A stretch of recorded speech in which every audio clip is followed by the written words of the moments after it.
Anda masih bersama kami dalam News Screen. Penetapan bahasa Indonesia sebagai bahasa resmi Konferensi Umum UNESCO sangat membanggakan bagi bangsa Indonesia.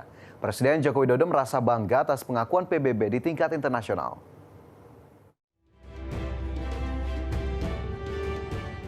Bahasa Indonesia ditetapkan menjadi bahasa resmi yang dapat digunakan dalam sidang umum UNESCO. Presiden Jokowi menyebut hal ini sebagai kebanggaan bagi segenap bangsa.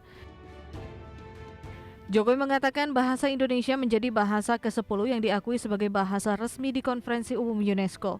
Dengan penetapan ini, bahasa Indonesia dapat dipakai sebagai bahasa sidang dan dokumen-dokumen sidang umum UNESCO juga dapat diterjemahkan ke bahasa Indonesia.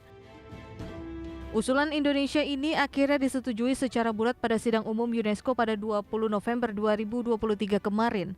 Dengan demikian, sekarang terdapat 10 bahasa resmi sidang umum UNESCO yang terdiri atas 6 bahasa PBB, yaitu bahasa Inggris, Prancis, Arab, China, Rusia, dan Spanyol, serta 4 bahasa negara anggota UNESCO yakni bahasa Hindi, Italia, Portugis, dan Indonesia.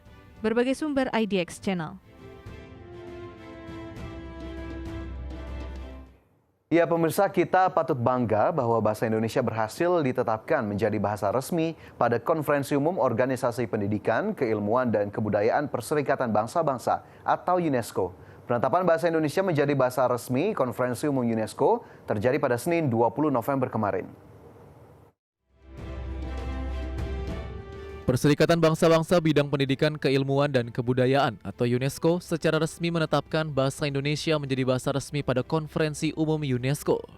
Penetapan ini menjadi keberhasilan kedua yang hadir dalam Konferensi Umum UNESCO ke-42 di Markas Besar UNESCO Paris, Prancis. Di mana pada 15 November 2023 lalu, Indonesia resmi jadi anggota Dewan Eksekutif UNESCO 2023-2027 dengan meraih 154 suara. Sedangkan penetapan bahasa Indonesia menjadi bahasa resmi Konferensi Umum UNESCO terjadi pada Senin 20 November kemarin. Muhammad Umar, Duta Besar Republik Indonesia untuk Perancis, Andorra, dan Monaco, menyatakan bahasa Indonesia menjadi bahasa resmi ke-10 yang diakui Konferensi Umum UNESCO. Umar menjelaskan pengakuan bahasa Indonesia ini akan berdampak positif terhadap bangsa, terutama dalam peningkatan kesadaran terhadap bahasa Indonesia. Penetapan bahasa Indonesia sebagai bahasa resmi Konferensi UNESCO ini sekaligus menjadi dasar untuk memperkuat kerjasama dengan UNESCO terhadap pengembangan budaya di tingkat internasional. Berbagai sumber IDX Channel.